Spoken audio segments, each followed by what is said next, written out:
Yo, episode 197. 197. That's so many. That's a lot. I feel like that ugly cat behind you right now. Um, Homie, dead asleep. I think he just died back there. so down. Episode 197, We Made It podcast.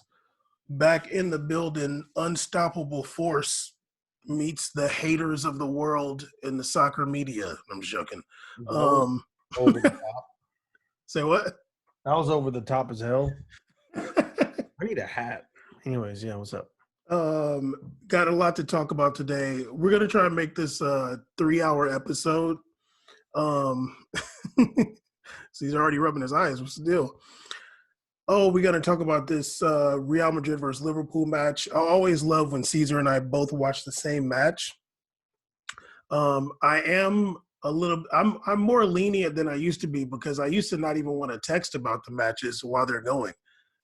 But now I'm down, you know what I mean? Because we're that good. Don't be shaking your head like that's like I can't get no credit for changing. Yeah, you're slowly but surely turning less annoying. Interesting. Why really slowly though. Also, we're gonna talk about the incident that happened with Mukhtar Diakhaby in interesting. In Valencia. I'm pretty sure Caesar and I are going to disagree because Caesar was already coming for me when he even texted me about it. But we'll get into that also, and maybe we'll also talk about Neymar's red card. But first, Caesar, do you want to talk about? Would you like to mention what happened for the both of us? You last Friday, me last Saturday. Would you like to talk about that? Yeah, so as we kind of talked about on the show, we were gonna get our vaccines that weekend. I was asking if you want to talk about it. You're going all into it. Go ahead. Yeah. We both got our vaccines. Our second shot. I said you. Okay, I got my second shot. Your boy's fully vaccinated.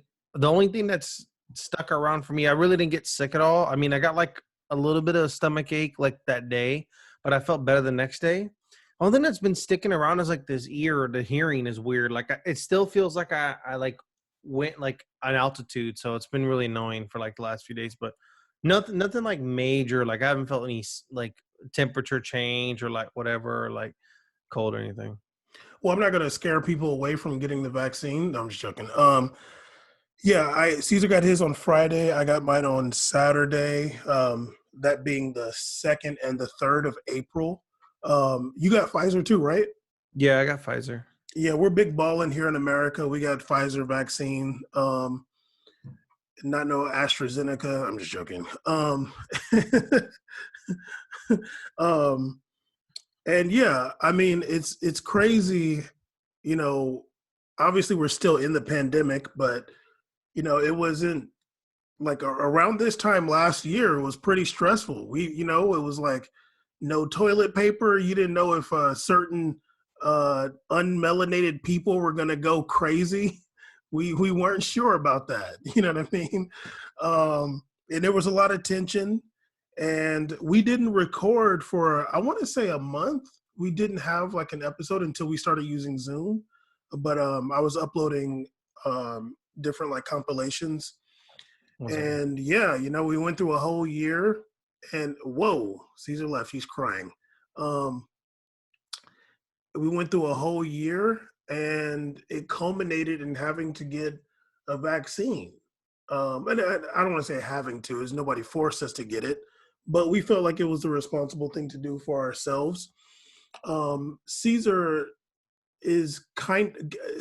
thinks, and I think that he probably got COVID in last February. I want to say that was, or January. Caesar put on the Target hat, and not matching heavy. I'm mad that you bought that. Probably stole it. Anyway, Caesar got really sick, and was that February last year? Yes, it was actually. It was the second February in a row I got really sick. Yeah, Caesar got sick in February. Caesar got sick in February, so we were pretty sure he got COVID then. At no point did I ever get sick or ever felt like I got COVID, but somebody that I was around a lot, they had gotten tested and they told them that they had antibodies, that they probably had it in the last 4 months. So I probably did contract it at some point, but I never got sick. But yeah, we ended up, when we were able to get vaccinated, we made it happen. I did have some symptoms from the second dose, and no, I'm joking.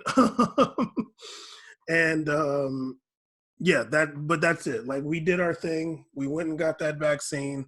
We're not gonna show our cards on the video or anything. It's not that serious, but we made it happen. And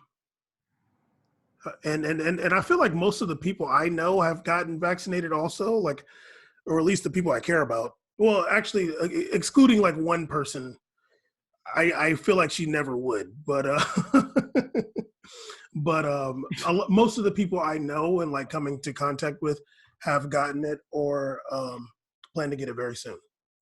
Yeah, my parents just got their vaccines recently, and I heard that not only did they change it for the age limit, you can go get it sooner. So a lot more people went to go recently get it, especially in City Long Beach. I don't know everybody else got theirs, but they're going to be bumping it up as of April 19th to younger ages too. Instead of the May deadline, they're moving it to April. So the vaccine rollout is full steam ahead with the new president. What a shock! And we're just glad to see it because we want to get back to a sense of maybe not normalcy, but healthy. We want to be at least healthy. If we're going to be weird and crazy out here, can we at least be healthy and not risk others that have nothing to do with it being in danger from, yeah. So glad to see it. Glad to see the change, especially it took a while, but a year later, here we are.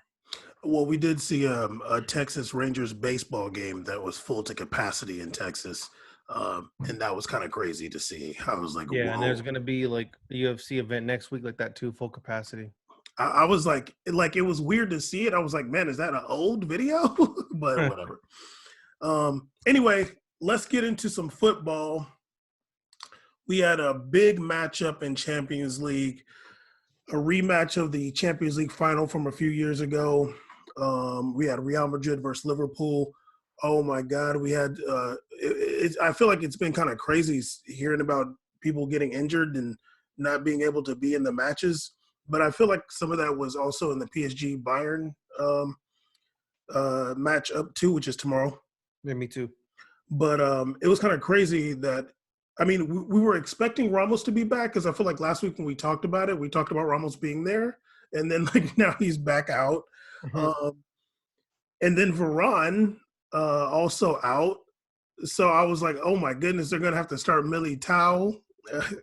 That is never a good. You don't like to see it, as they say. Militão. Yeah.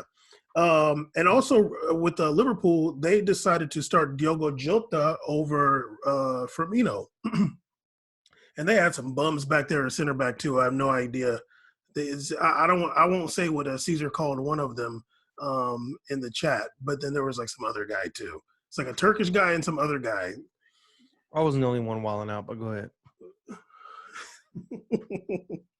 I don't know who else you could be talking about, but let's get into the match.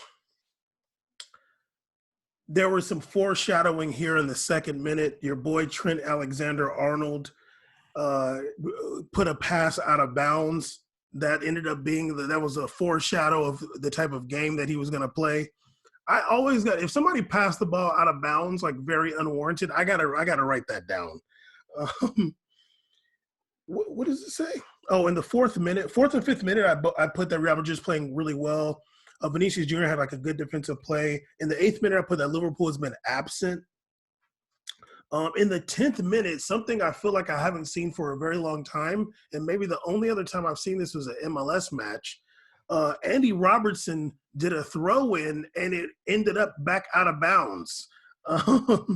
Like he threw it in, and it was out of bounds. I was like, what kind of spin did you put on that? Wagless wonder. Oh, yeah. What? Oh, okay. So here we go with the initial controversy. In the 12th minute, Luka Modric was fouled right outside of the box. It was a very obvious foul. I don't know how. Like that was also like the foreshadowing of the ref just like not doing anything this entire match. It was crazy because when they showed the replay, like this is how I know. Like as someone who was an athlete and I ran track and played all these sports, when you look at the replay, you see, even if you don't see the contact from Wijnaldum on Modric, even if you don't see it, you see Luka Modric's foot go up and hit his butt. And your foot never hits your butt when you're running. So it has to happen through contact. And then you can also see in the replay, you can also see the contact, but also you see his foot hit his butt. And I'm like, yo, dog, like what you can see the contact and you see his foot and see the foot hit the butt. Like that's a very obvious foul close to the box, and it would be a yellow card. Yeah, I agree. I think that it was kind of corny that not only that, but the commentators just kind of rolling with the referee decision. I'm like, when did the referees ever prove that they're going to be legitimate, even when they do VAR? Like VAR is whack, and I was like, there's just no way. Like, no, he wouldn't do that on purpose. Like that's not what you flop on. You'd pick a different way to flop. Like that's not the way to go. Is like while you're mid stride, taking one foot and kicking yourself really hard with it. Like that's just weird. Yeah, It doesn't make like, sense momentum wise. yeah, and like he didn't even hit the ball. Like I don't know what like we know VAR is trash. We've known that since 2018. But like what did the VAR do? Like did they even look, because I seen the dude go into his ear. I think he was lying. I think that's the Dutch ref. That like is or used to be a cop. Is he Dutch or German? He's German. Okay. Maybe that's a different. I've seen a ref for a long time. Yeah, it's funny because like you be seeing the same ones a lot, but I'd be like forgetting where they're from because they kind of all look the same somehow. I think he's like the doctor one. He's like a German. He's like doctor something. Oh, okay. I remember in the World Cup, there was some dude who was a cop, and I was like, I'm supposed to trust him? Remember when the World Cup? remember when the World Cup had that American ref that was so bad? That dude was so bad. I forgot his name was Matt something. He was a horrible ref. Ugh. They were all proud of him, like, oh, an American ref. I'm like, this guy's really bad. Oh my God. Anyway, so that was the first thing I was like, that's crazy. A little bit after that, Vinicius Jr. had a header that went close, and Ferland Mendy, who had a really good match, he put the sauce on Trent Alexander-Arnold, another foreshadowing of how bad he was going to play today. I mean, not that I watch Liverpool very often, but I've been hearing that Trent Alexander-Arnold has not been having a good year. But I was like, well, like he's been a good player in the past. Maybe he'll kind of step up today. Did not happen. Right before the 20th minute, I put that Liverpool just looked tired and uninspired. It was like weird to watch. I'm like, man, they just look like you hardly ever see a team play with that little energy. And also the 20th minute, this is literally in the 20th minute. I wrote, how many perfect switches of play have Real Madrid done? I think it was like 8 at that point. Like maybe 8 switches perfectly that Real Madrid had done at that point. And it also included Militao, who also later in the match, he did a left-footed switch that was really good. But we're not going to bring up the one where he held the X button too hard. You really did. He held that X button to the max. But I was like, okay, Sergio. But he didn't do it so hard that it became a goal kick, though. It was still a throw-in. No, but it definitely was one corner post to one corner post, damn near. Well, yeah, because it did actually hit the corner post and become a throw-in. Like, oh my God, dude, you really thought that guy was on the other side of the world, didn't you? Okay, but honestly, it wasn't even like, that. You're a big dude. You don't gotta hit that hard. Jesus Christ, man. But it actually was a big guy, by the way. That dude be tall as hell. Yeah, but actually, it wasn't like that far away from Vinicius Jr. But it did go too far. But anyway, that was later in the match. 23rd minute, Nacho saved Militao on a mistake. I kind of can't remember exactly what happened, but Militao's pass got intercepted. And then, like, Nacho came and saved the day for him because that was going to be, like, a really short counter for Liverpool. 25th minute, I put that Real Madrid is dominating. And then 27th minute, we had a beautiful, beautiful goal. Vinicius Jr. with the run. Tony Cruz put the pass right on the dime, but give so much credit to Vinicius Jr. and the beautiful country of Brazil. I know that the only reason Vinicius Jr. was able to control that pass, but not only control it and push it forward into his stride. Wait, was that? Yeah, that was that. Yeah, he pushed it forward into his stride is because he's Brazilian. That's the only reason he was able to do that. And I love that he was able to get this goal where he don't have to shoot it hard. Because like it makes me so happy that he's able to like get a goal that's like they're like you can just do it. You know what I mean? Like you can get that ball. Like he was able to show all of his skill. And even if the shot was saved or something, it would still be amazing. But he was also able to make the shot. Like, okay, if he didn't make the shot, like let's say like Allison made a crazy save or something like that, they would be trashing him. Like it wouldn't even matter. Whereas for us, we'd be like, yo, that was an amazing play. And it just happened to be a good save. But the fact that he was able to make the shot too, like it silences the haters, hopefully, and just shows how much of an amazing player he is. I agree. I mean, I didn't want to start talking about his shooting power like you did. I wanted to leave that out there. I just want to get the homie love. Good for him. That was really just real skill right there. That's a lot of stuff that you can't even teach. That's just intangibles and instinct on a lot of that. The shoulderish control on the touch, and he's always had such a nice first touch on that foot. It's really nice. Like he's Brazilian. Even when he brought the ball off his shoulder, the touch on the foot was just beautiful. And I there's few things in a sport I love more than a beautiful one first touch. Oh, and that's why I want to commend him is that, you know, he got it done. It's like what they say. If you don't have a lot of shot power, it's all about placement then. So where are you going to place the ball? And I think that's what I would be working with. And it looks like what he has been working with, you know, just about placement and placement and finesse shots are going to be your key to success. You're never going to be a Hulk. So you might as well just placement and stuff like that. So good on him. I thought it was a beautiful finish, beautiful work. And I can't say nothing more. It's like I've been seeing these runs all year and almost those opportunities have been there too. So it's good to see it actually transition into a goal so they can just shut the hell up for a little bit because I was going to give him love regardless as we do on this show because when you make plays like that, you're putting yourself in the position to make those kind of things happen. So you got to commend people for even putting themselves in that position in the first place. And I'm not here to diss if he misses that because that's incredible. I would diss him if you saw that happening 10 times a game. You'd be like, damn, like this has happened all the time. Everybody makes it but you. But no, it doesn't. It doesn't happen all the time. It's not a regular shot. So big love to him. Like that was a great, beautiful play. And go ahead. I want to see all the articles about how much he regressed compared to Rodrigo now. Please print those articles again. You know, everybody was doing that. When Rodrigo had like 10 starts in a row over him, they're like, what happened to the progression of Rodrigo and regression of Vinny? I'm like, how are you going to say a guy regressed at like 19, barely turned 20? Well, how can you write that? You know what's funny? I was going to ask you like a few days ago or something, do like the Real Madrid fan people put Rodrigo over Vinicius Jr.? But I was like, you know what? I don't even want to know. I honestly don't want to. They do. A lot of them do, especially when you're starting a lot. And you know, it's funny. I was thinking about those when I was watching the game. It's not fair for Rodrigo and Vinny, especially Vinny, because he's been starting younger for longer on the team. Like he's like damn near 30 years starting now. It's kind of crazy to think about. This guy came in when everything was falling apart, and he's just been there the whole time. So probably a lot for him mentally too. But we get to see a lot of. You don't really get to watch all this progression of youth players. You know, you usually see this at different levels. You might see this at a different club. You might see this in a different country, definitely.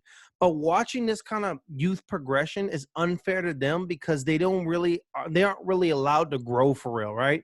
There's so much pressure that you're not allowed to grow under that. Like you're not allowed to be given weeks of 19 games without scoring. Like when they were saying that stuff, I'm like, dog, he's 20. Like Raheem Sterling had that same drought and he's like 26 or 24 or whatever. Like He's 19. He's a winger at Real Madrid who has not addressed their goal option.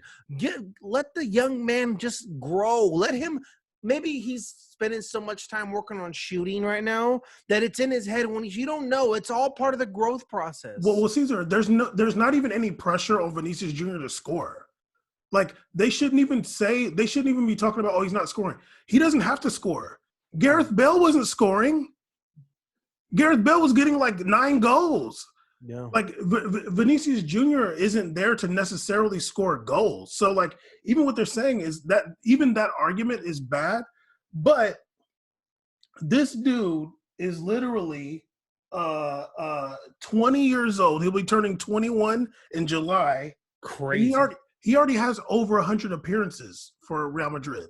Like no one would have thought that was going to happen. I thought he was going to go like get loan. I thought he was going to get a 2-year loan and then all that. But then when Ronaldo dipped and then they got them two, I was like, oh, you know what? There's space here. Then they got Hazard. I was like, oh, damn. Well, that means he's going to take a step back. They're probably going to send him to like, I don't know, either in Spain or they're going to send him to another country because they don't want to go against him every single week in La Liga or whatever.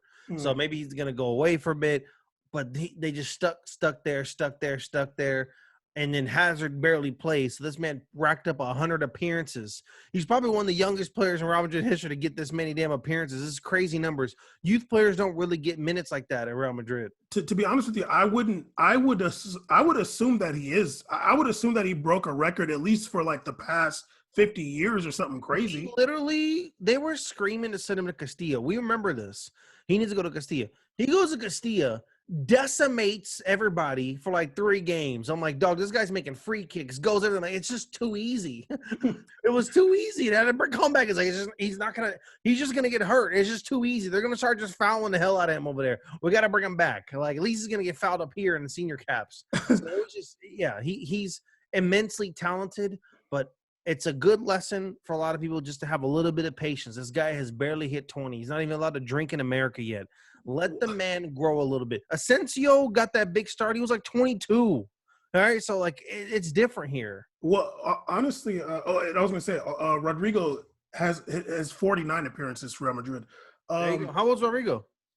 Rodrigo is just a year younger than Vinicius Jr. Crazy.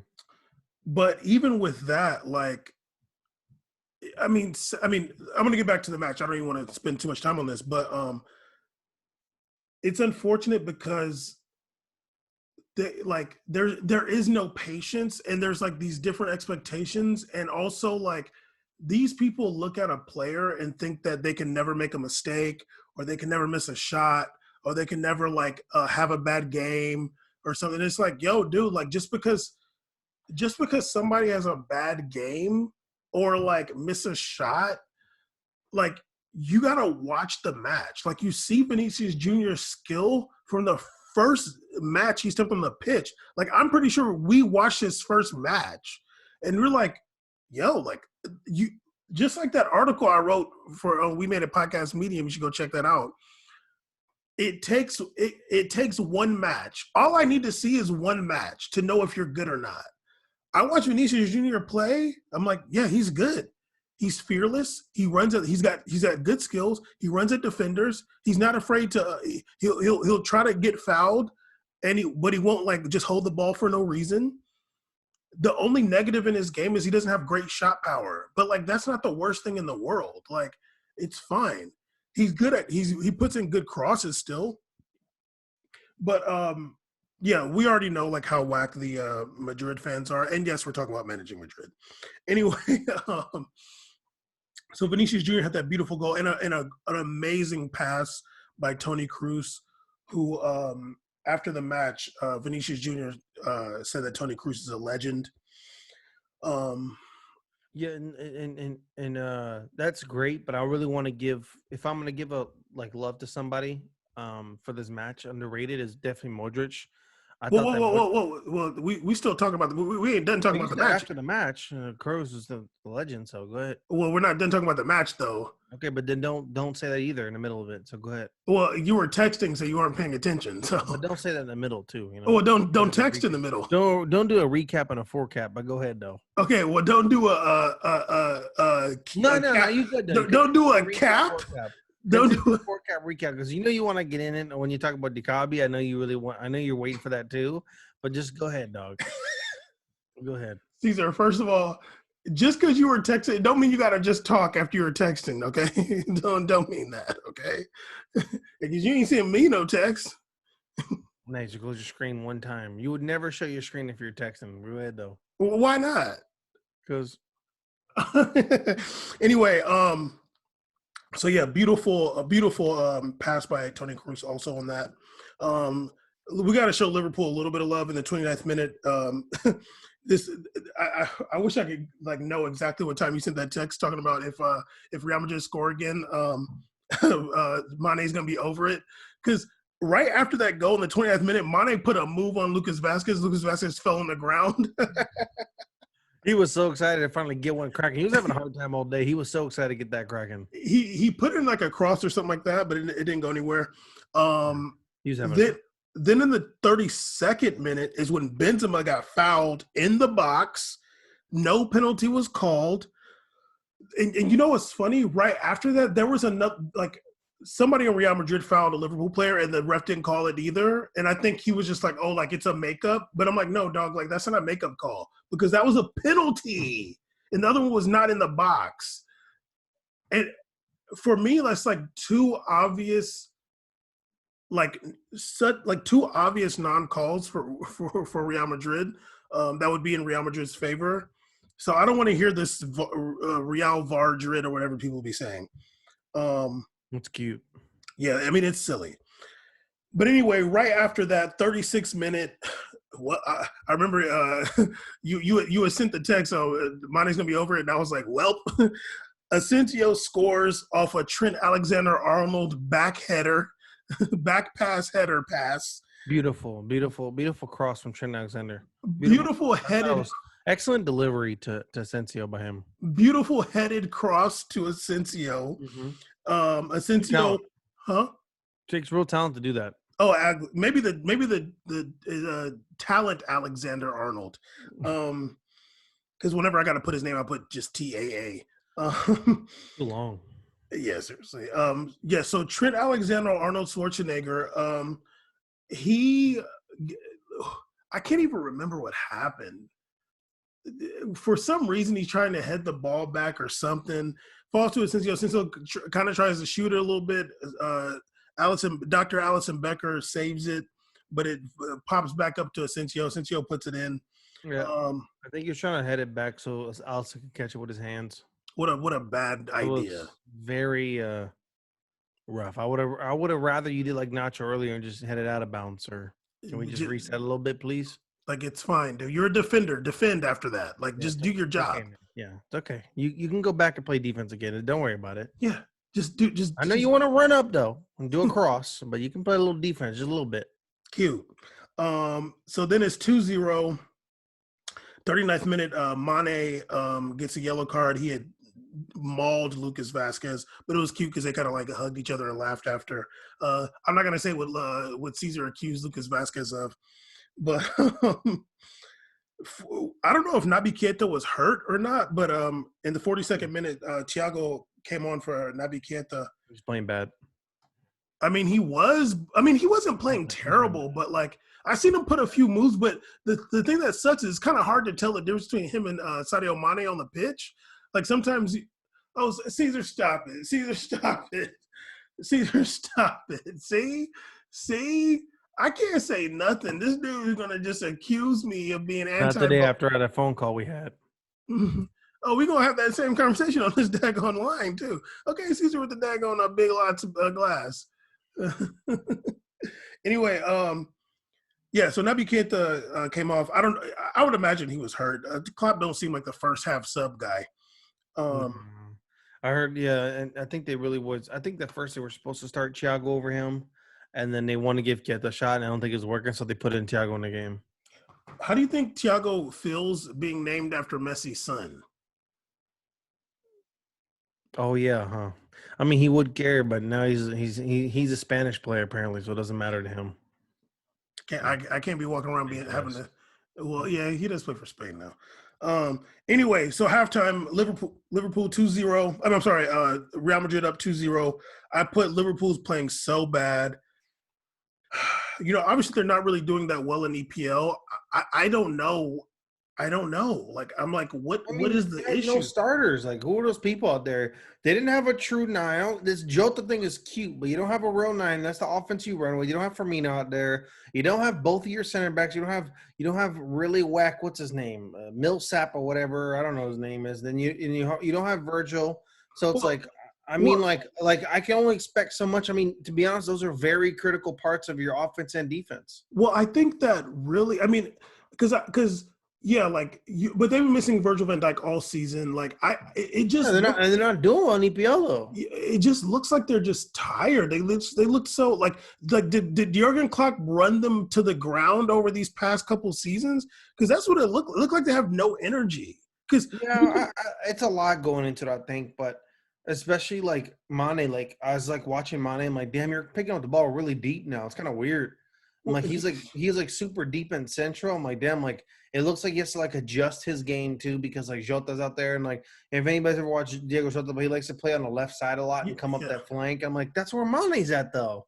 So it's just kind of weird. It's almost like it's like Sadio Mane was almost playing kind of he does in Senegal, where like in Senegal he's like very central, and like that's good because he's so much skill he can do it. But you're kind of limiting him a little bit too because he's way more dangerous on those 1-on-1s in the corner. So by the time he's getting there, he's probably hella tired. Also, it looks rough. It looks like everybody's working really, really hard to make up for what's missing. Like those guys are, and that's probably what makes them look tired is the overwork to compensate. I mean, even your boy Mo Salah, like he wasn't even like super lethal either. Like some plays he was doing, I was like, in the past he would have been scaring me right there. I'm like, they kind of just got you on L's in the corner. It's fine. Well, and another thing too is like I feel like they definitely looked slow and just like lethargic, but also Real Madrid is a very well conditioned team, and like all those guys can run around. So, especially when you have Mendy and Nacho and Militao's fast, Lucas Vazquez is fast, Modric's fast. Cruz is not like fast, but he doesn't have to cover that much space. The only person that like, I mean, yeah, like, well, even regardless of being fast, like they're all like very well conditioned. So I think Liverpool thrives on being like stronger and having a really good like kind of more conditioning than other teams, and they just aren't able to do that against Real Madrid, and it showed. But it seemed like more than that too. It's just like, yo, dog, like what's going on, man? It's like they're playing against people like it was like they're playing against like a under 40, under 50 team or something like that. It was weird. Yeah, it was very strange, and I didn't see a lot of those ISOs in the wings that you'd see when Firmino was there. Like it's always scaring me when you see like Mo Salah on a 1-on-1 in the corner, and that's the things I was waiting to Real Madrid to have to really worry about. I'm like, damn, they might just feed Mane in the corner 1-on-1 with Lucas Vazquez, and that's gonna be tough. That's asking a lot out of him, and it's gonna be rough. But it wasn't really happening. I mean, Mane was like super middle.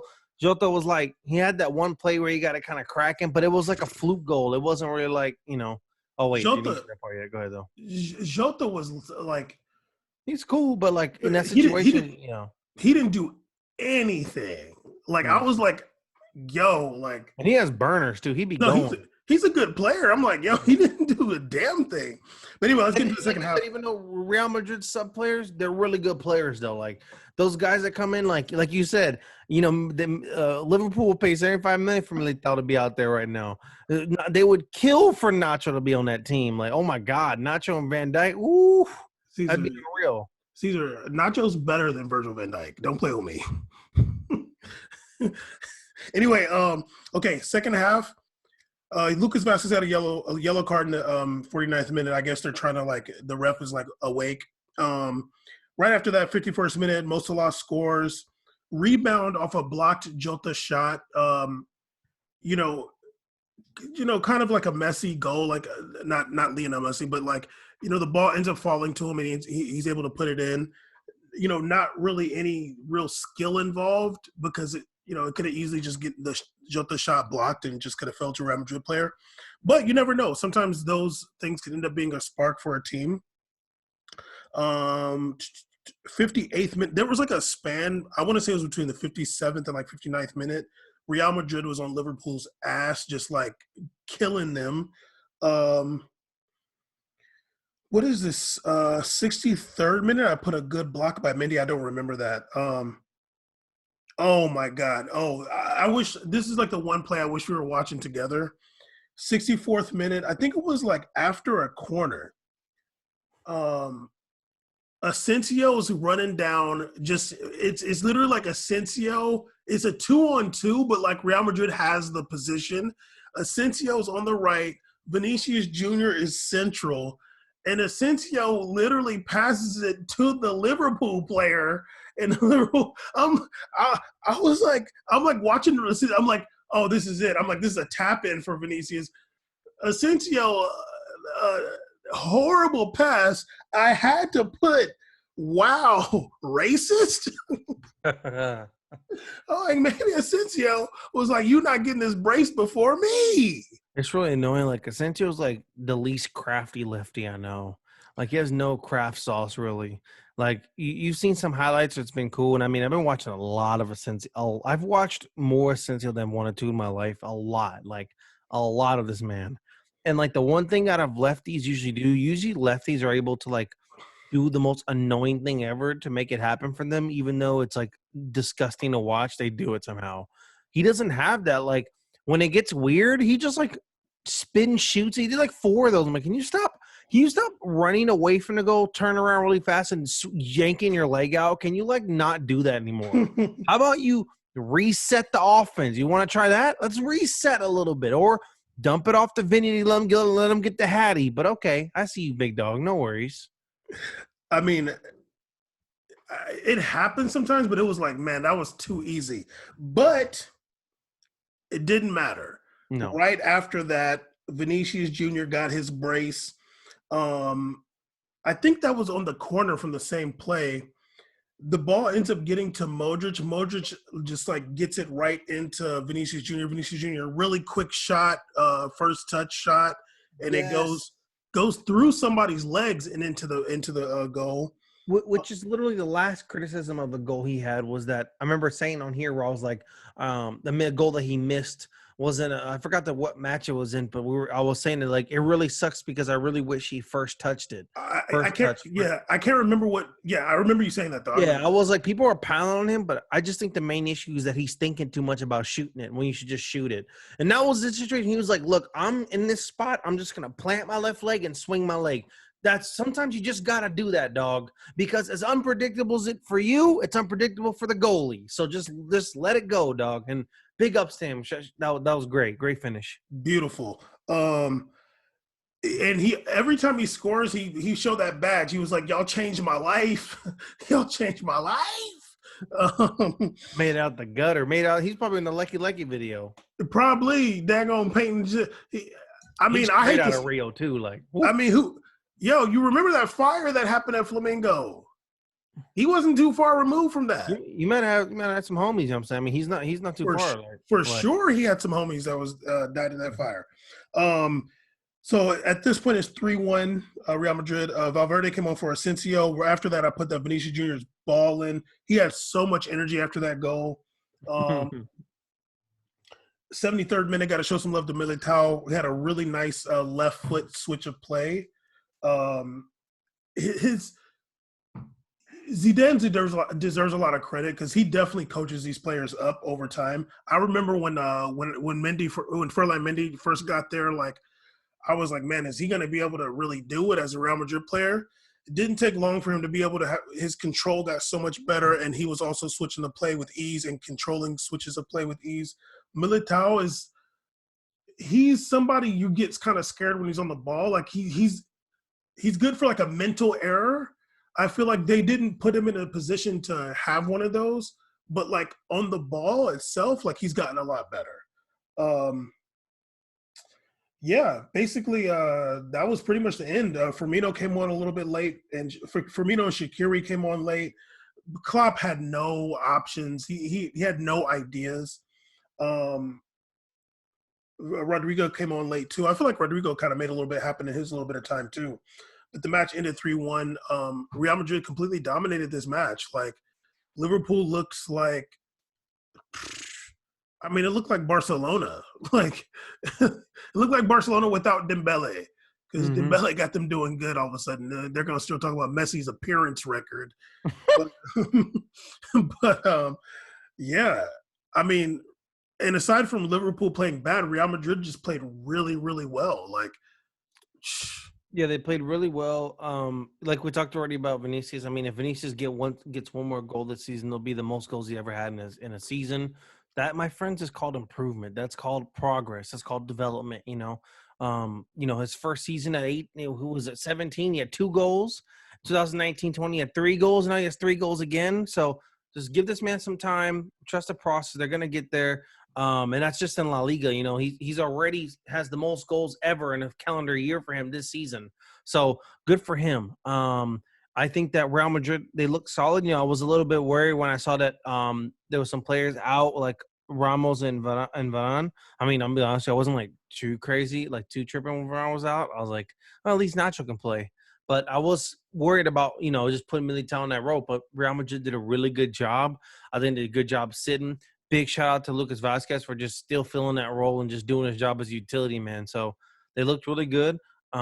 They really needed that third goal for the comeback against Liverpool over there at Anfield, as if there's a crowd or something.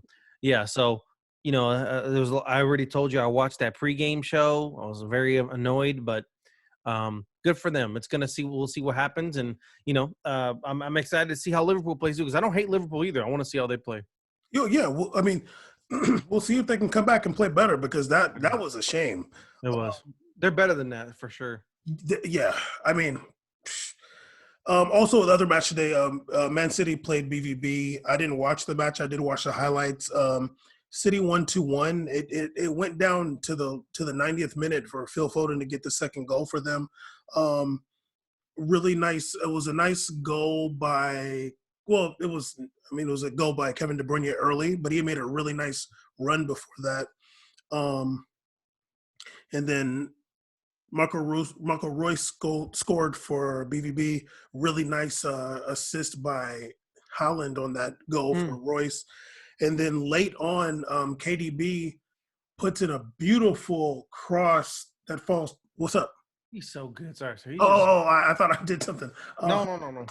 KDB puts the cross is like you might it was like a football. It was like he threw a football. Like, how do you do that with your foot? Like, you're not even that far away, and to place it like that, because there was somebody from BVB was over there trying to get the ball too. Now, granted, soccer defenders are really bad at tracking the ball in the air, but the ball fell to Gundogan, who controlled it really well with his left foot, got it over to Phil Foden, who just swept it in there with his left foot also. Phil Foden had a few shots saved prior to that, so I think it was kind of redeeming for him.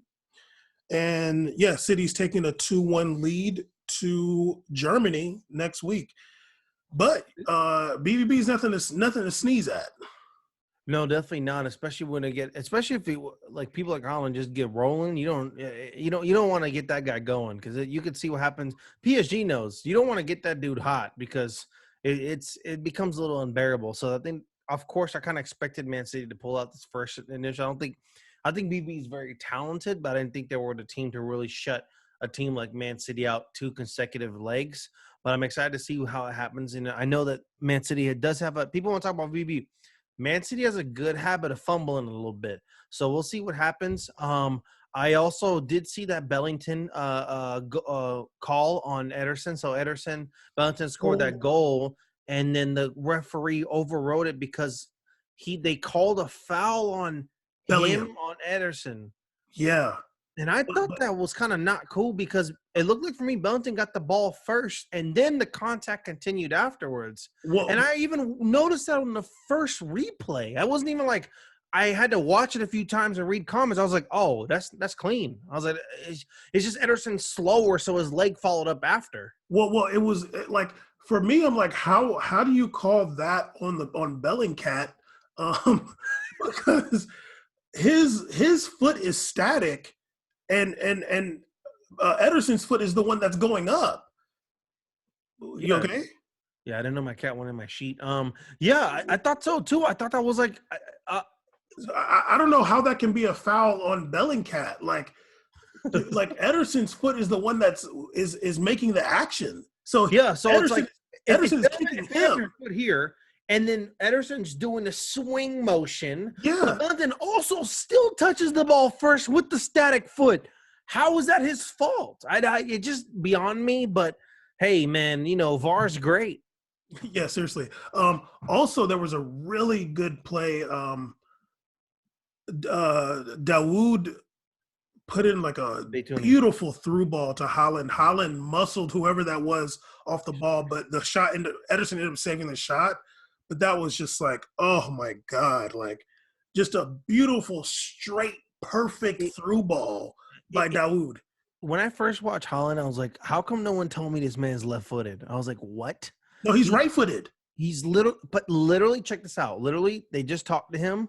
He's like, no, my predominant foot is my left foot. I was like, oh, really? Dog, his predominant foot is his left foot. And I'm like, you're so good. Okay, wait a minute. You're today years old. Exactly. Wait a minute. I just found this out. Wait, I got to go delete tweets because I was under the impression that he was right-footed. This man is a predominant lefty. And he's like, no, he's just so damn two-footed. It's ridiculous. Caesar, he's so good. I was over here tweeting like, oh my God, his last 3 goals on his left foot. I thought he was right-footed. Predominant left-footed. Like what? I mean, it's almost like I think he's even more ambidextrous than like Dembele is, because even when I see Dembele do lead ups, he kind of does like using that left foot a lot for some of the like dribbling up if you watch. But his both of feet are really good at shooting. But like Haaland, I'm like, it's like literally wherever the ball is, he's just gonna positionally adapt. I'm like, perfectly. I was like looking, I was like, man, that's a really nice left-footed shot. Jesus Christ. I looked, I'm like, this guy's left-footed? What? I had no idea. Me either. I found this out like last week. I was so upset. That's crazy. I mean, it's definitely a unicorn in that sense because you don't find very many left-footed players that are that. No. It's almost like that, like LeBron thing, right? Like, oh, right-handed, but like left-footed, whatever, that kind of thing. Like he's just like both feet. It doesn't really bother him, like the hands at all. Yeah, crazy. Well, we're looking forward to PSG versus Bayern tomorrow. Yeah, that'll be exciting. But let's get into the big controversy over the weekend. I just want you guys to understand that Caesar and I disagree about this situation, but it's because we have different – because it's because we're different people. That's why. More than anything. But Caesar is so mean, he's going to paint me out to be a bad person because I react differently to things. And that's okay. But anyway, we had a major incident of racism in La Liga this past weekend. Valencia was playing Cadiz, and Juan Cala, during the match, him and Mukhtar Diakhaby had a little altercation, and Juan Cala has been accused, and let me just say from the jump, I do think he said it, of calling Diakhaby a black piece of shit on the pitch. Diakhaby and the Valencia squad walked off the pitch. The match was stopped for about 30 minutes while Valencia left the pitch. They ended up coming back on. Juan Cala continued to play, but Diakhaby was on the bench. Just today being Tuesday, April 6th, Diakhaby came out, released a video saying that Juan Cala did call him that. He said that is intolerable. I cannot consent to that. You all saw my reaction. He said that cannot happen in normal life, nor can it happen in football, which is a sport of respect. Juan Cala came out and denied the incident. He said he did not say that. And he was saying, there's a lot of cameras and microphones, basically saying like, you're not going to find anybody like anything that confirms me saying that. He said that it's been a public lynching against him, and that like he basically saying like he was like innocent, he was guilty before he even like got to say anything. And he also said he's going to take legal action against anybody who's played with his image or his honor. Doubt that. But imagine going to court for your honor. Go ahead though. Yeah, you gonna show up to court, they're gonna be like, "Oh, by the your massive reputation at Cadiz, we got to make sure we keep that upheld." Yeah, you're gonna go to court, and they're gonna be like, "Oh yeah, you also haven't paid your taxes." But Valencia did back Mukhtar Diakhaby in a lot of ways. They released some stuff, and they what the club. I'm sorry. They do a really good job on social media and stuff, Valencia. Yeah, and the club president also came out in a press conference and was backing Diakhaby.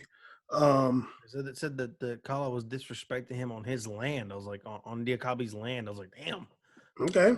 Valencia will not stop fighting for an improvement in protocol and in the battle against racism in football. Now, this is like, here's the situation between Caesar and I. Caesar, which we've had this conversation so many times on this podcast. It's not, and honestly, I think we had this conversation in like life. The third or fourth episode or something like that. Whenever change from being ignorant. Oh, God. Whenever there was the rumors of Balotelli going to BVB, we had this whole argument. I want to say it was like episode 4, but anyway, that shit was so long ago. That was COVID-16. I want to make the sound effects that we talked about afterwards, but I won't. It's not the segment for it. I don't even know what you're talking about, and I don't want to know. So my thing. So actually, no, Caesar, you go ahead. You talk about it. Go ahead. And talk about what? Well, no, there's just a situation because I just kind of laid out what was in the article, but like, how did you feel when you saw the situation? Because you were watching it too.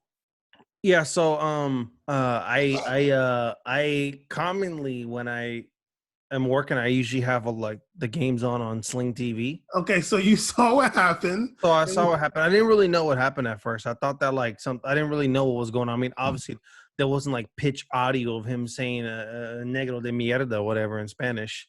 But when I saw that he had said something. So then what I initially saw was him. They had some kind of like little scuffle because Diakhaby kind of thugged him out inside the box, and then he ran away. And you could see it at a point like Cala like turns around and like does some kind of motion, obviously says something. Diakhaby then kind of like reacts and is like pointing at him, like yelling at him. And the play keeps going, and Diakhaby kind of stays back a little bit and still kind of keeps yelling. Then at one point he's like, F it, and just goes all the way across to the front of the line. They're playing, and they're just in each other's faces. Then Folly, whatever the hell that dude is, a sellout, comes over, separates them, and he's like grabbing Diakhaby the whole time, the other black player for Cadiz, and like is like holding him like for some reason, I don't know. And Diakhaby's trying to get him off him the whole time.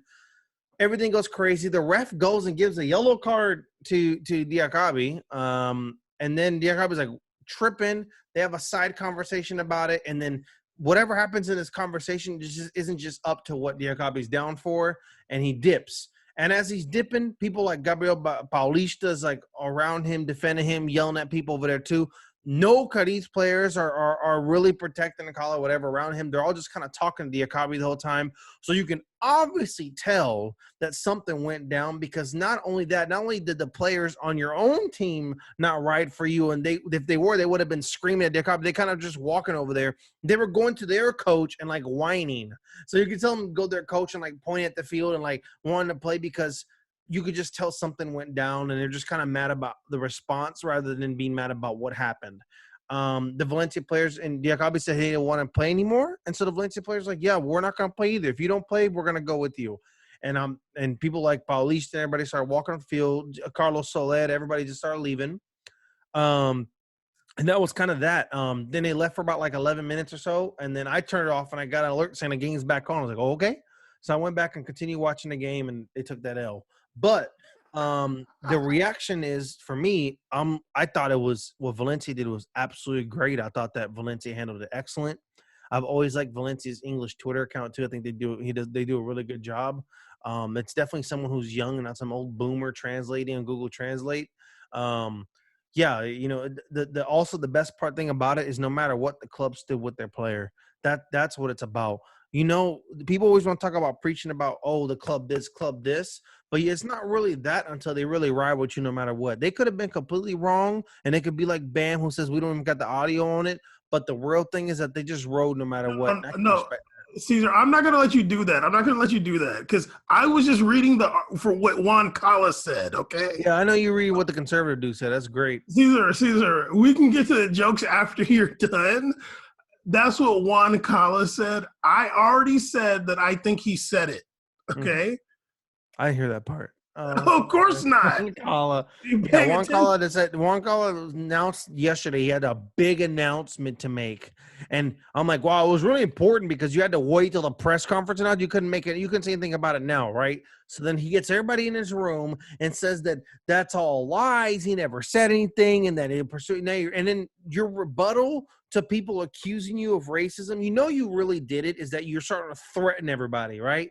Like, if you really didn't do anything, you'd be like, look, you can look however you want. I didn't do anything. That's that. I'm going to move on. That's what would be more believable, that you did nothing. But if you're off top angry about it, that means that you're guilty of something. There's some guilt attached to that. And that's why you're willing to pop off and sue everybody, because I guess you're living in big bucks at Cadiz. So, yeah, that's that. And then Diakhaby came out on the same day with a statement on I saw it through beIN Sports, saying in Spanish what was said to him and why he acted the way he did. And then it was really noble of him to tell his teammates that I don't want to go back out there, but if you guys want to go out there and play, you have my blessings too. And that was really cool that Valencia also mentioned that online too, saying that the only reason we came back on the field is because we had the blessings and the respect of Diakhaby to go out there. That was really cool too, because it's really about understanding where someone's at mentally and being okay with the decisions, because you're supposed to be united in these situations, not divided. So 100%, I'm in agreement with everything that you said, and I feel the same way you feel about racism. Actually, I probably care about racism more than you. But the where Caesar and I differ is the reaction to a racist statement from a player. Now, when I wish I could just read how Caesar is just like, oh, you see what happened to Diakhaby? I'm like, yeah. And I could tell Caesar's already like judging me. I already knew you were going to give some sus answer. Relax. So just tell them so they can all know how whack you are. Just hurry up and say it. Okay. 45 minutes building up to your terrible answer. Okay, Caesar. So I'm saying for me, not for Diakhaby. I mean, I'm gonna keep it real. I'm gonna keep it all the way a stack. I didn't really love his statement that he did, like the little video. I really didn't like it because it. I don't know, man. Like, for me, like, okay, we're gonna get into this. One day. Okay, although we've done it before. For me, if I'm on the pitch and somebody says something racist to me, I'm going to just say something racist back or say something worse than that back. For me, when we're playing, it's all shit talk. That's for me. Now, if it was in the stands or something, that's a little bit different, but like between the players, for me, I'm just like, yo, like, okay, we getting it cracking. And Caesar already told you what I would say if he said something racist to me. And I couldn't think it's the crowd, it's a little bit different. Yeah, we have videos to prove it that in a previous episodes that's not true, but go ahead. Caesar's you still had your this gangster mentality about how nothing affects you if it's the crowd too. We didn't forget about those episodes of Balotelli. Go ahead, though. Caesar, I never said nothing about remember the Lukaku episode? I remember it. Go ahead. Caesar, I never said nothing about being gangster. I never said that, okay? I'm just saying how I would react. If it was me, and I already told you what I would say to Juan Cala if he said that to me. You already told you. I don't know if we want to say that on the air. I don't know if we want to We say do that. not. But just know that Juan Cala, it would be definitely fade thrown. What I would say would be worse than what he said to me. Just know that. I would for sure be able to dig lower. Your clap back would be go harder, yes. It would be worse than racism, trust me. But because it would be more personal. But that's the only way, that's the only thing that's like different from how I would react. Like I've said in the past, nobody can make me feel a way about myself unless it's true. You can't call me something or refer to me in a way that ain't true that's going to make me like lose my cool. If it's true and you got some dirt on me or you know something about me, hey man, you know, I might not have to swing on you, but maybe I do. You know what I mean? Depending on what it is. Like if your mom died the day before, and then they'd be like, yeah, that's what you might have to swing on them. But somebody trying to, like, for me, that wouldn't really affect me like that. And let me just be all the way real while I'm here. Yeah, defend yourself. I'm not saying that Diakhaby or anybody else gotta have the same response that I do. I don't expect that to be the case. But it makes me feel a way when a player, I don't know, man. It just makes me feel like it makes me feel like you think less of yourself. It makes me feel that way. Because why? Like, what makes, why does this person saying that in this context, why does it have to do that to you? Like, who is he to make you feel that way? Like, I don't think that you're better than me in no way. You're trying to insult me. So, and it's like, okay, like, sure, like, all right. And then I might have to just say something back to you that's gonna make you get mad, and then you be trying to swing on me and then run into the ref. Wow, what a great situation you created. But go ahead though. Continue. But that's just how I feel on the inside, and I'm just saying this because nobody's gonna hear it. No. But I'm not mad. I'm not mad. Gonna hear it. Yeah, whatever. I'm not mad at Dia. If it gets bad, I'll just share what you put in the chat.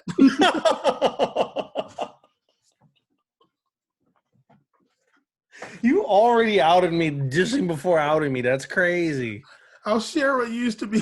I didn't write anything in the chat. These are all alleged things you're saying right now. I'll share them voicemails you used to send. I ain't the only one, Chief. I'm not mad at Diakhaby telling the ref. I'm not mad at that because I don't think that players should be saying racist stuff on the pitch. Like, I don't think it's a place for that. But at the same time, like,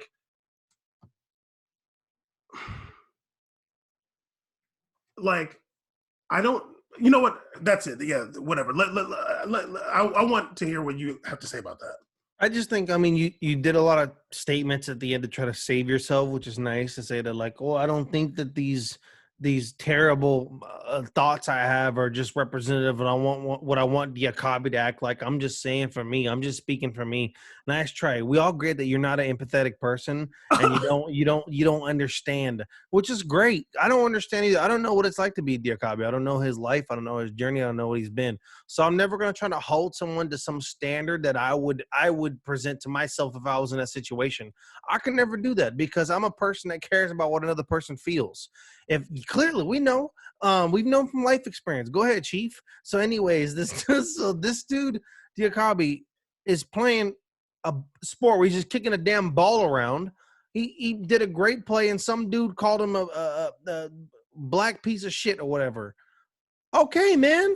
Maybe he just wasn't trying to hear that right there.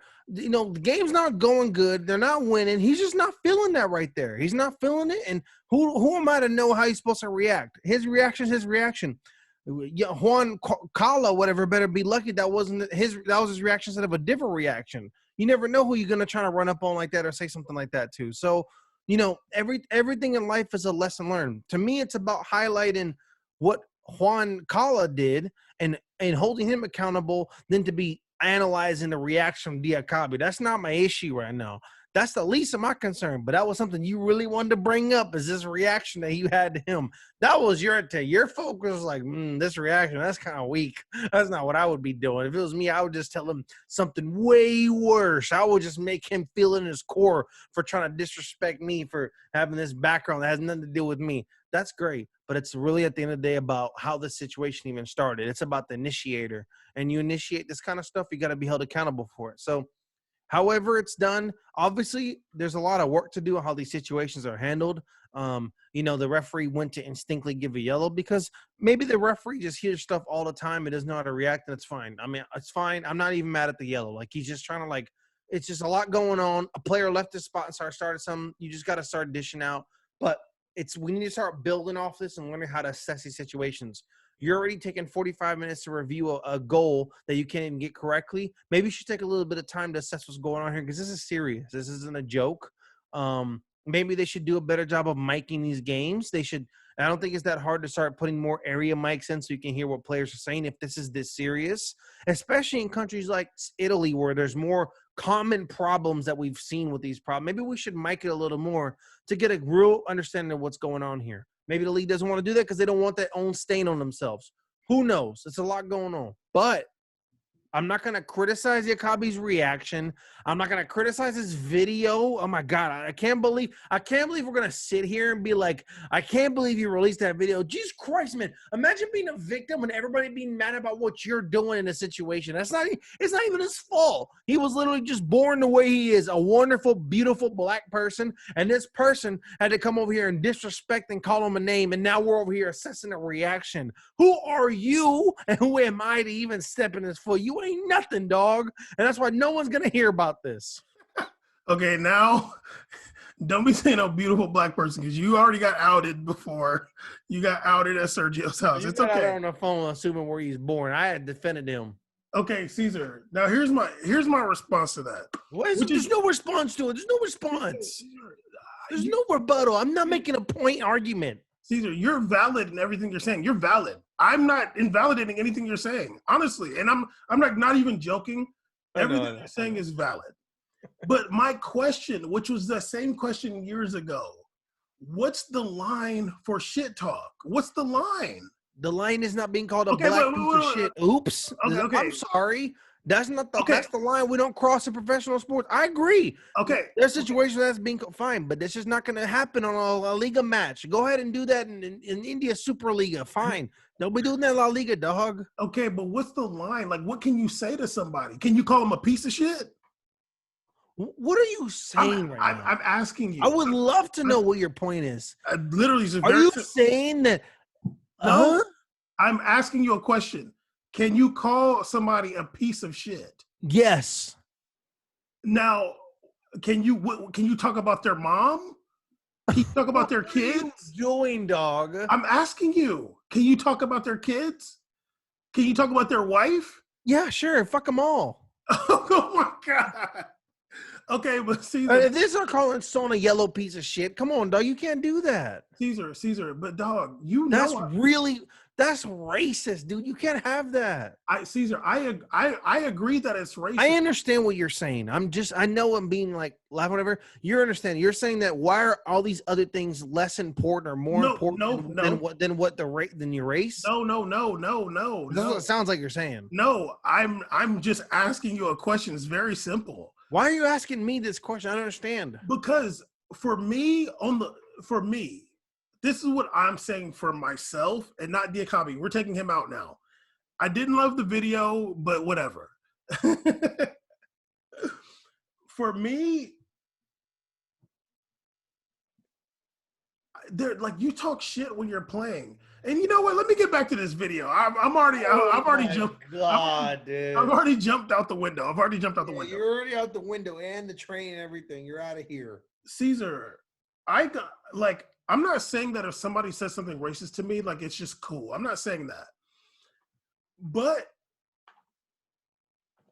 while I have been a victim of racism, I don't have to like act like a victim.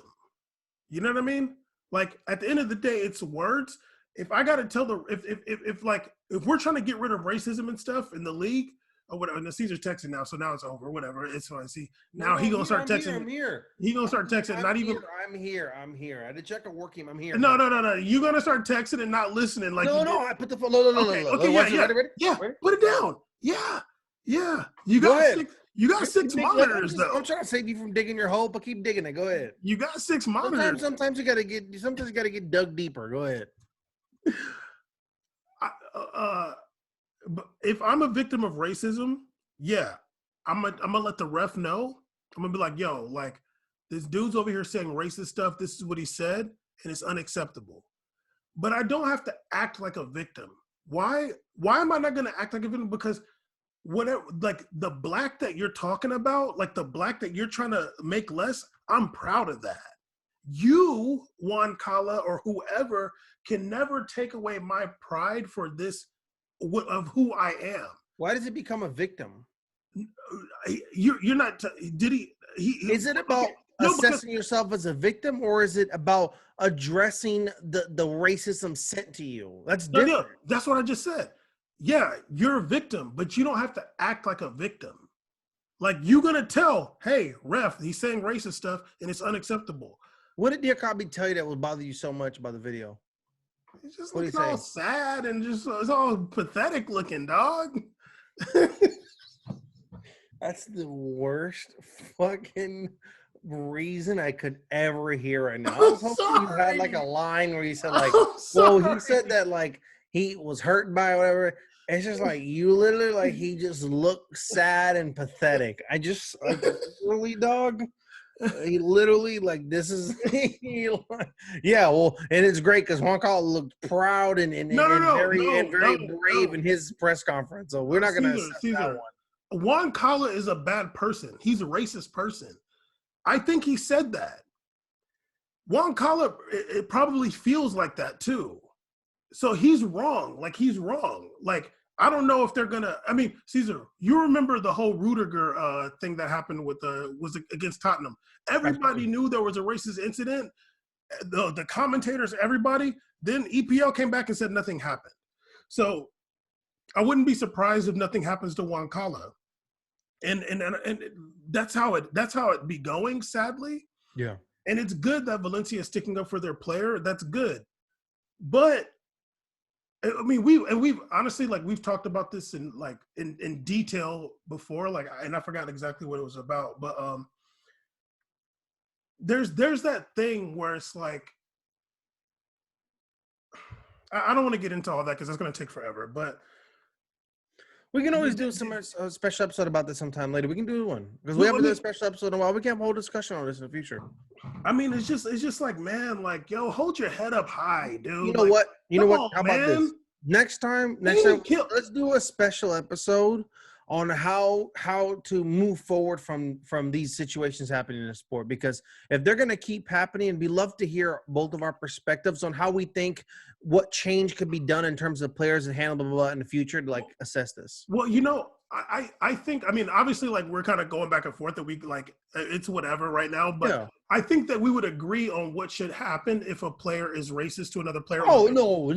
It's not about – this is not – to be fair, as much as I'm digging in Bam, pause, it's not a situation where I'm saying that like, oh, Bam has an opposing view on how Juan Cala should be treated, blah, blah. No. It's not that. Bam's talking about assessing the situation in which Diakhaby's in. He would have handled it differently if he was the player, and that's fair. And I'm in the perspective that I'm not putting myself in his shoes. I'm going to take everybody for who they are, and they're going to react differently. So I want to address on just the action of being racist stopping in general, because I don't want to have to find out how everybody reacts differently. Because like I said, Juan Cala might say it to the wrong dude, and it might get messy out there. So I just don't want it to happen at all, because I don't want the mess to happen. Because when the mess happens, who are they going to blame? They're not going to blame the person that started. They're going to blame the person that reacted to it, especially if it's violent. I don't want that to happen. I'm tired of it. Well, let me just go, because you also, again, putting words in my mouth. Right up on the plug twice.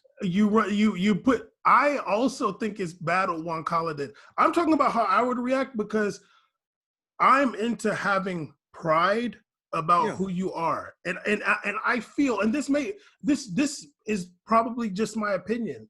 I feel like the more pride you got, the less somebody's words will affect you. No, The look, trust me, I see your point. I see your Of point. course you do. I know I do, but it's Yeah, like right. I just don't have that expectation of anybody. I want us to have that. I want us to be like this. I'm not gonna criticize someone for not being like that though. Okay, yeah. I mean, I'm kind of being tongue in cheek about the video. My but, God. but No, I feel you're saying that like Diakhaby, pick your head up. You got nothing to be down about. I absolutely agree with that. He does not. If anything, the cool approach would have been like, yeah, he called me this and this, but it really is whatever to me because I'm just gonna keep playing. Like that would have been gangster. And maybe that's something that moving forward we need to have more of. And like I said, we can have more discussion. That needs to happen more of. But unfortunately, as of right now, it's like if this is the reaction, it's obviously the reaction because when it comes to the league official, everybody's such little action is taken against them. It's like everybody's kind of trying to find a way to make sure that this is important. Like Diakhaby's reaction may have been like this or whatever to you, but at the same time, it shed the light on it. It brought attention to it. And at the end, we're talking about it here. It could have been, in more than us being action. Everybody talked about it. And it didn't take 2 weeks to talk about it like they did other issues in the past. So it's something, right? It's something. And that's why I'm proud of Valencia, the owner, and them for speaking up. And no matter what, at the end of the day, even if Cala never said it, I'm down that they rode no matter what. That's what's real to me. Like you were down. People like Gabriel Paulista, down. They were down. Like that's what's up to me. And I agree with everything you just said. Everything. We hope.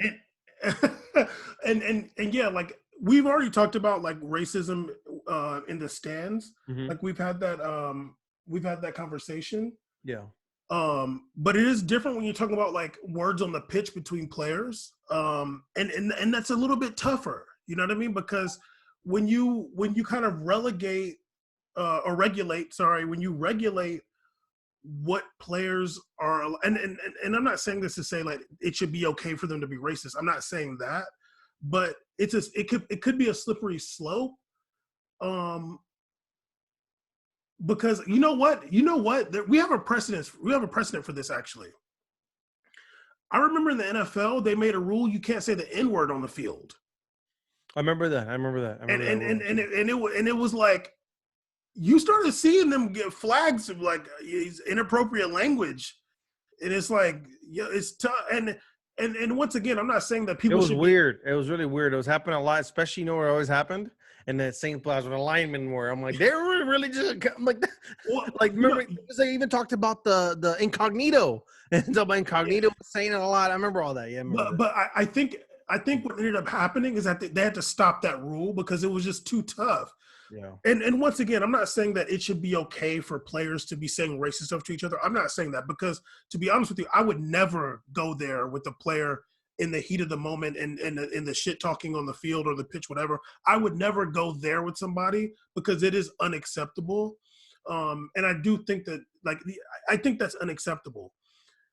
But when you're talking about like making rules against it, it does get tricky because it's like, the players on your own team are not going to say that you said it. Like you're going to, and you start different alliances and stuff. And maybe exactly. And just like we see damn near every single time, except for this time against PSG with Istanbul and this time with Valencia against Cadiz, generally speaking, when a player is saying that there's some races going on and he's trying to leave the pitch, his own players be trying to drag him back on the field. So hopefully, we can have more of what Valencia did, leaving the pitch. This dude said something racist. We're out. We're messing the whole thing up. You know what I mean? That will make players who are prone to say racist things to other players less likely to do it. Because it makes them look guilty off top. And yeah. Like my issue, although like I'm playing it up a little bit, but like my issue is more like I would love for it to not affect someone like so emotionally as much as it's like, yo, like this dude's over here saying racist stuff. Yeah. And like you mentioned, Juan Cala or whoever might run up on the wrong one. I, I don't care. The other media people might be like, oh my God, I can't believe he stole on him. I'll be like, well, he shouldn't have said that shit. I agree. And I'm the same stance. Me, it's like not for me, but obviously I'm not the one that helps get him checks or whatever. Like we're not part of like what affects, the market value, whatever these players. So I just don't want that to happen to him because I know how this unfortunate industry and the media is around the sport. So, yeah, like I just don't want anybody had to be I don't want anybody have to be forced to be put into a position they don't gotta be if you just weren't racist in the first place. Yeah, I mean, racism is always bad, like always bad, except for when it's jokes. Sure. Just joking. But yeah, like there's got to be something done, and maybe we can have a conversation about it. I haven't really thought about it too much when it comes to like players on the pitch, but maybe we just figured it out. Like the players just got to leave the pitch in protest against what the player said. I don't know if the ref didn't hear it. It's hard to say like the ref should do something about it if the ref didn't hear it themselves. It's hard, you know what I mean? Like, but I don't know. We'll see. I feel like this situation might make the conversation move forward. Yeah. Yeah, and we'll see. Okay. I don't know how long we've been recording, but do you want to talk about Neymar's what? Well, you should have just agreed with me about Diakhaby in the video. No, I'm joking. Do you want to talk about Neymar getting a red card or not really? Because I don't really care that much. To be honest with you, I don't. I'm just going to make maybe a little point about it. You can too. I'm not going to let y'all just do this whole thing where these posts are coming out talking about how detrimental he is. And then now Mbappe should be the main number concern. They want to offload Neymar, blah, blah, blah. Just relax a little bit. Okay. Like my approach is like these run forms happen. Whatever shit's going on. I don't think it's a massive deal personally. I think it's crazy these numbers he's getting. I don't think it's a massive deal. We're already up here. They're about to play tomorrow. I'm already moved on. They're literally about to play tomorrow in Champions League. I've already been moved on. But go ahead and have your point on it. I mean, yeah, I had a bigger problem with his his like play of like him taking these hits and like getting hurt. Those were more annoying to me than red cards. At least he's being able to be on a field. That's better. But when he was like taking these damn these truck sticks every week, I'm like, can you just stop? Can you just fall normal? That's more annoying to me and more liable for me wanting to let you go before you become paralyzed than the red card. Personally, that's how I feel. I mean, definitely. I mean, I think we know at this point that Neymar is like a reactionary type of person. And the thing that's funny is like him taking those hits and riding challenges like that. He does that when he's frustrated, and that's even more annoying for me. It's like, dog, I get like you're like mad because you keep on getting fouled, but don't just get contact on you. I think it was Gary Bailey said this. And I mean, it's a little bit late now. Like, it's not like he's like a young player anymore. He was saying that like Neymar has to realize like you're getting fouled because you're good. And I'm like, I think Neymar does realize that, but he just doesn't understand it in the way that like you got to really understand that. Like when you're good, you're going to get fouled. I think he knows that, but he doesn't like, I mean, you said Neymar had a low football IQ, and maybe part of that is like him not being able to like use that thing to his advantage. But I don't really care that he's getting red cards. I do care more about Caesar typing to somebody in Discord right now. But you can tell this fool was caught. That face changed real fast. It's like, goddamn, can he see my screen? But I care more about I don't really care about him getting that red card against Lille. I mean, it sucks for PSG potentially. You know, they lost that match and they are 3 points behind Lille currently on the same amount of matches. I want to say 31. And, you know, if PSG don't win the league, and don't win Champions League, that could be rough. And one more thing. It would just be consistent on how good a coach Pochettino is. But go ahead. True. And you talked about that extension. I remember they were saying about a couple months ago. It was actually 2020. They were like, Neymar's about to sign that extension. Neymar's going to sign that extension. Caesar's reading the article right now, maybe. Neymar's going to sign that extension. And I'm like, okay. Then it didn't happen. Di Maria signs an extension. Juan Bernat signs an extension. You're talking about Mbappe. I'm like, damn, whatever happened? I tweeted Jonathan Johnson. I was like, when they were saying Di Maria, I was like, did Neymar ever sign his extension? He's like, oh, no, some stuff held up. I'm like, okay, because y'all might have been capping before. Now, don't let PSG not win the league and don't win Champions League this year. Mbappe Gonna be wearing a white jersey. Mbappe and Neymar about to be out of there. Yeah. I mean, we'll just kind of see how it is. And I was kind of trying to make a point also that, like, at the end of the day, it did have some effect because they lost to Lille in the game that they really can't afford to lose right now. That's an important game. Losing to bottom teams is, it's a very Real Madrid fashion. But when you lose to a top team, that can sting you later on. And like I said, it would just be consistent with the coach you hired. But go ahead. Big facts. Anyway, episode 197, We Made a Podcast. I mean, really, like, what else you going to do in the world but listen to We Made a Podcast if you love soccer?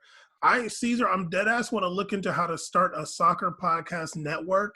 I feel like a podcast network is capped, but I feel like maybe I can like make something happen with that. Talking to some of these other podcast people, and people that have podcasts and see about some kind of thing. Maybe get some corporation to throw some bread our way. Then go. It's not a bad idea. I'd be interested to hear more about kind of like what you were talking about in that tweet. I was like, okay. I looked at an article a little bit, but I haven't done too much research on it yet. But anyway, Vaccinated, We Made a Podcast. It obviously made Caesar's top of his hair grow really fast. I guess it caught up on him. Whoa. But yeah, We Made a Podcast. I always forget to do this in the beginning. Make sure you follow WeMadeItCeez on Twitch. Oh yeah, no one's here by now. But yeah, follow your boy. You know what? I'll cut this part and throw it in the beginning. Make sure you follow. What, you don't think I'm gonna do it? Make sure you follow WeMadeItCeez on Twitch. WeMadeItCeez on Twitch. He's over here streaming games. He's being real animated. He's a lot of fun. He's playing all. No, I'm going to talk about it. Don't be trying to cut in. I'm a viewer, okay? He's got the lights in the background. He's got the elite OBS, the elite. Elite. You know what I'm saying? He's got a great machine over there. He's got a PS5. He's got an Xbox One. An Xbox.